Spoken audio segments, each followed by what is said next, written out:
Kita diajari bahwa bangsa kita dijajah ratusan tahun, dari Portugis, Belanda, Inggris, hingga Jepang.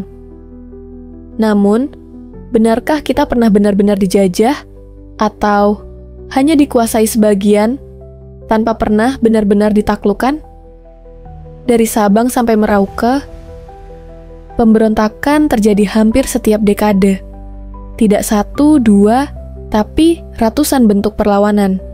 Hari ini, kita akan menyelami sisi lain sejarah bangsa.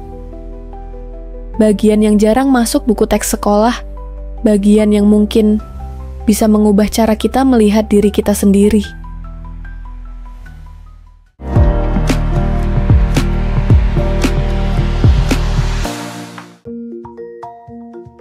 Jauh sebelum kolonialisme datang, bangsa Nusantara sudah berdiri dengan gagah.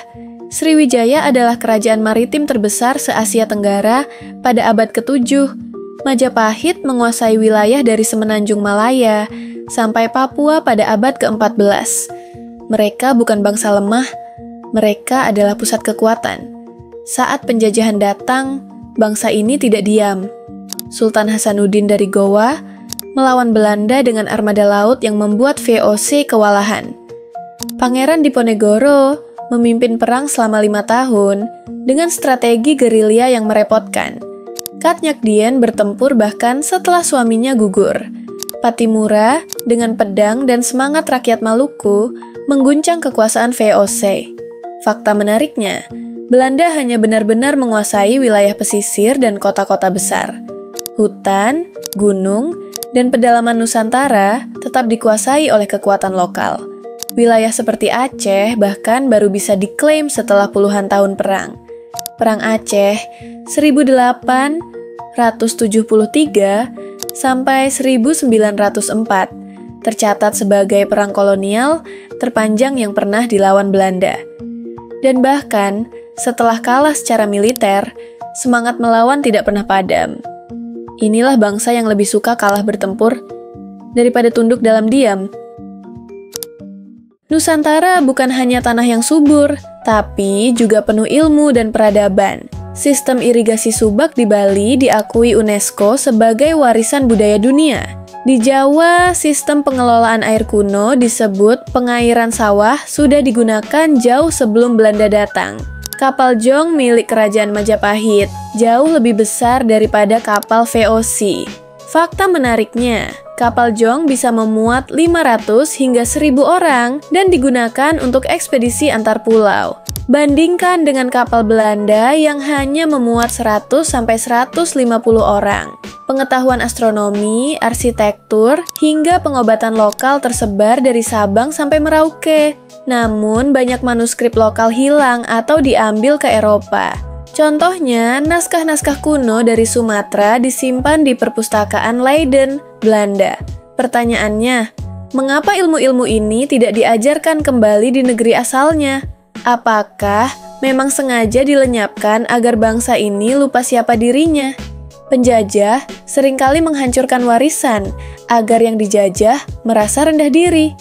Mereka ingin kita percaya bahwa kita diselamatkan dari ketertinggalan. Padahal, kita justru sedang dihalangi dari mengenali kekuatan kita sendiri.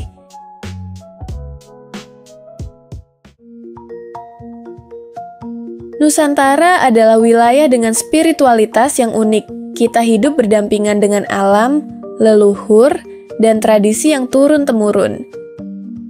Dari kepercayaan animisme hingga agama-agama besar, semua hidup berdampingan.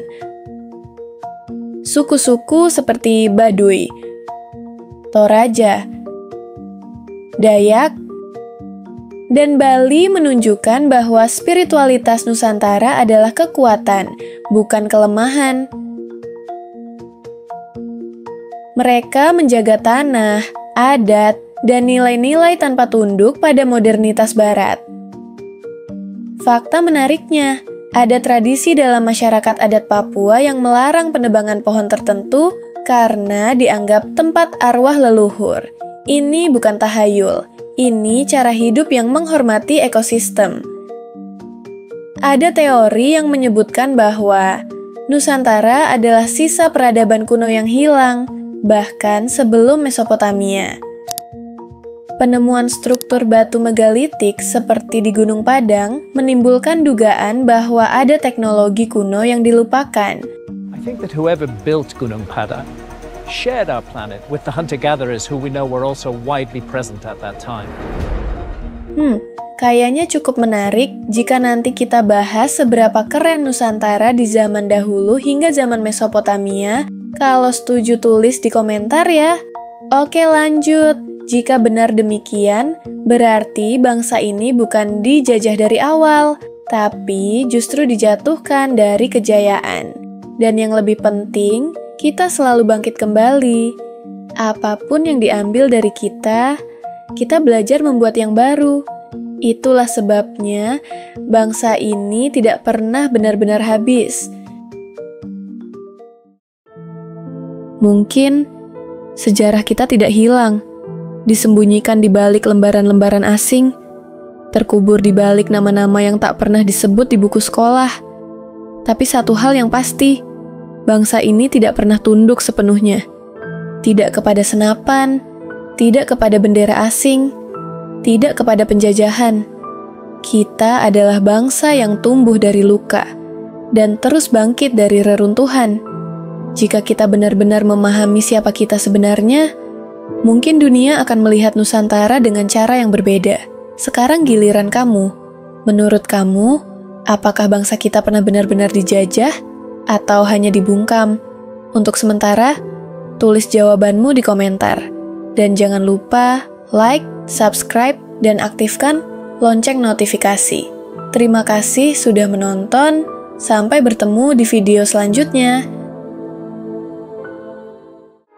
君が流してたプレイリスト思い出も消えてしまう